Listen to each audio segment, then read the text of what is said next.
I declare the 10th emergency session of the General Assembly resumed.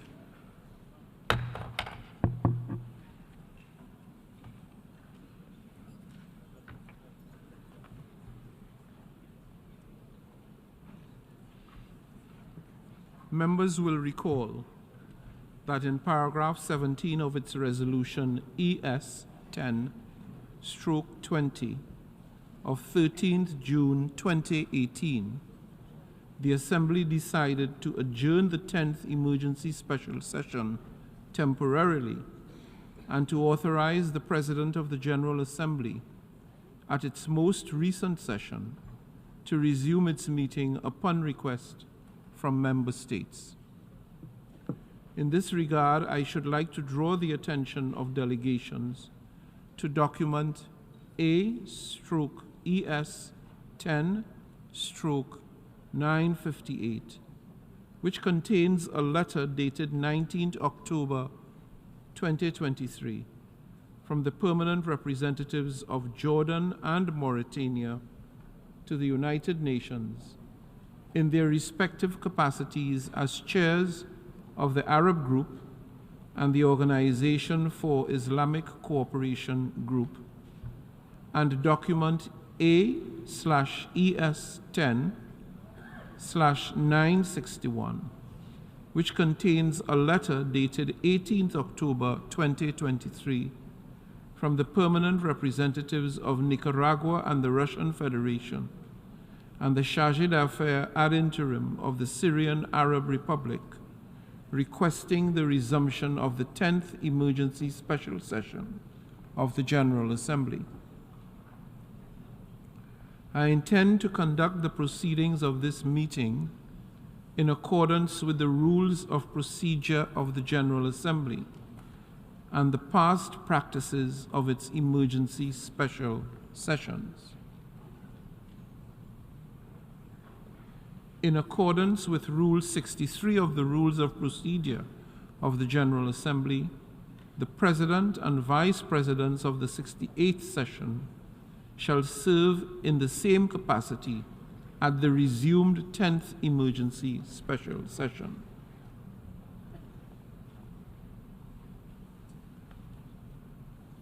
May I take it that it is the wish of the General Assembly to decide that the Credentials Committee of the 78th session should serve for the resumed 10th emergency special session? It is so decided.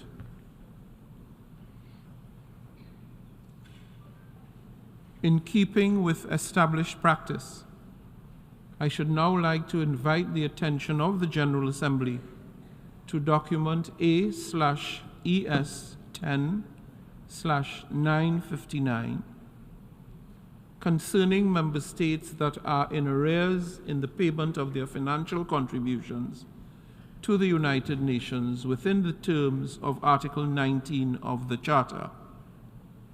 May I take it that the Assembly duly takes note of the information contained in this document?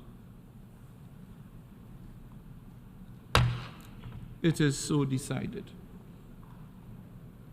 In this connection, may I further take it that it is the wish of the General Assembly to follow the provisions of Resolution 78/2 of 5th October 2023, by which the Comoros, Sao Tome y Principe, and Somalia are permitted to vote in the General Assembly until the end of its 78th session, and also allow these member states to vote at the 10th emergency special session.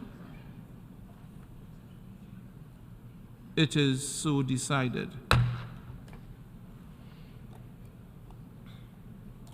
The General Assembly will now resume its consideration of Agenda Item 5, entitled Illegal Israeli Actions in Occupied East Jerusalem and the Rest of the Occupied Palestinian Territory. The President will now deliver a statement.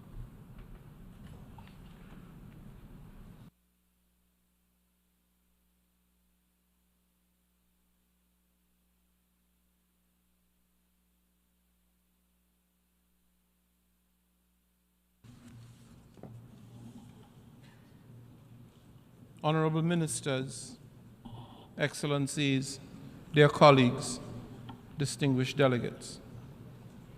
I come before you this morning deeply disturbed and distraught. Only this Tuesday, we mark the anniversary of the United Nations Charter, the day on which our organization was founded out of the ashes of the most heinous crimes against humanity in history. While there is little to incline us to celebration, we nevertheless honored the values and principles that have anchored our organization these last 75 years. Yet again, we gather amidst the gravest escalation of violence and hostility in the Middle East in decades. Perhaps the most dramatic and difficult to countenance was the Al-Ahi Baptist Hospital attack that killed several hundred people in a single incident. It is an unthinkable crime that must offend our human sensibilities. The worsening tension, the unspeakable violence, the harrowing suffering must end now. I once again condemn the attack on Israel by Hamas on the 7th of October and reject the killings and the taking of civilian hostages, including women, children, and the elderly. The brutality of the Hamas assaults is shocking and unacceptable and has no place, I repeat, has no place in our world.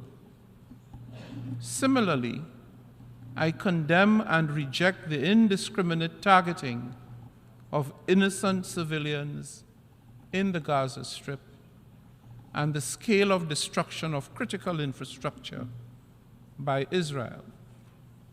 The ceaseless bombardment of the Gaza Strip by Israel and its consequences are deeply alarming. The right of self-defense does not and cannot lawfully give license to undertake indiscriminate and disproportionate reprisal.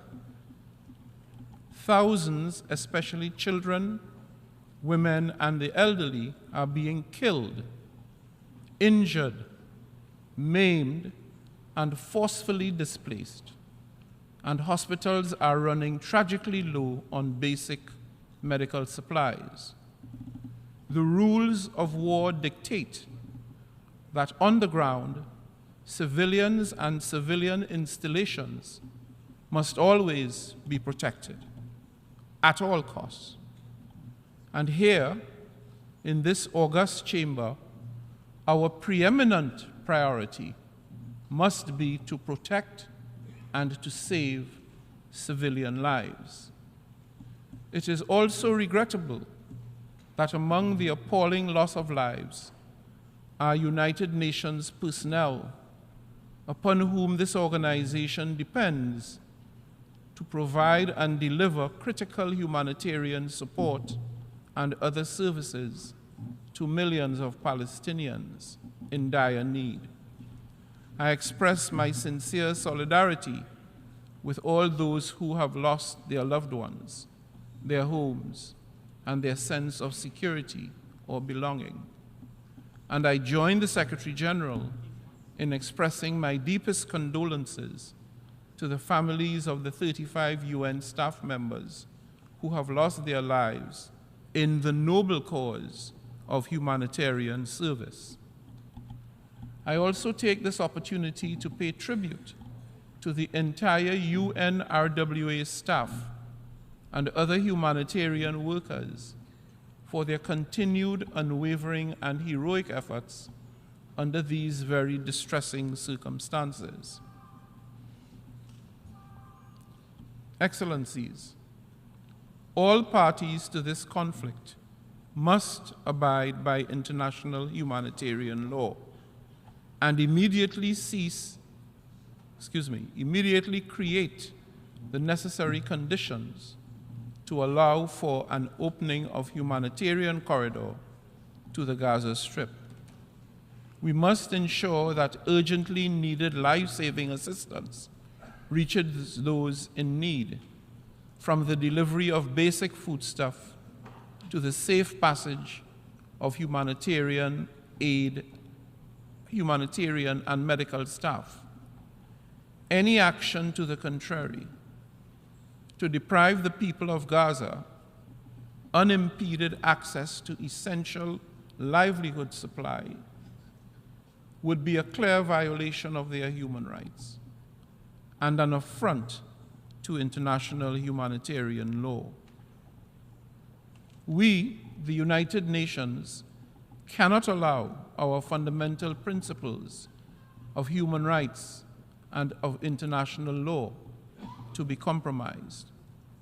As the United Nations, we are obliged to uphold them without any conditions or reservations, and certainly without any exceptions. Over the years, the United Nations has conducted successful humanitarian operations that have had significant impacts. I am both appreciative of and encouraged by the Israeli cooperation that led to the successful passage into Gaza of some aid trucks from Egypt. But this is clearly a drop in the ocean of Gaza's 2.5 million inhabitants, almost half of whom are children.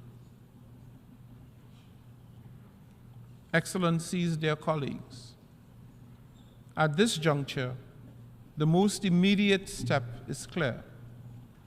The violence must cease, and further bloodshed must be prevented. I call for the prompt and unconditional release of all hostages. I also call for an immediate, unconditional humanitarian ceasefire. And I also call for an immediate, unconditional opening of corridors of humanitarian assistance and relief. The only path to a comprehensive, just and lasting peace is a negotiated two-state solution consistent with international law, the UN Charter, and relevant United Nations resolutions. A solution that fulfills Israel's legitimate needs for security and that fulfills the State of Palestine's legitimate aspirations for an independent state. I urge all parties, state and non-state, to set aside their animosities and focus instead on averting war through prioritizing saving lives. This means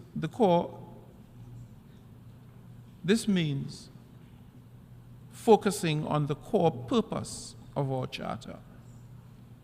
It means engaging in dialogue and harnessing the support of the Secretary General and his Special Coordinator, Tor Wennesland.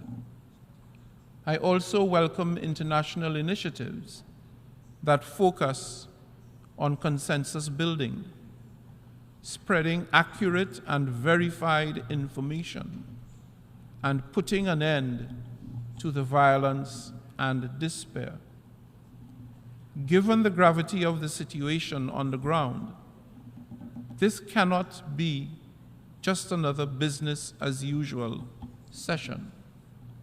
I urge the membership to use today's session not to further fan the flames of hate, division, and revenge.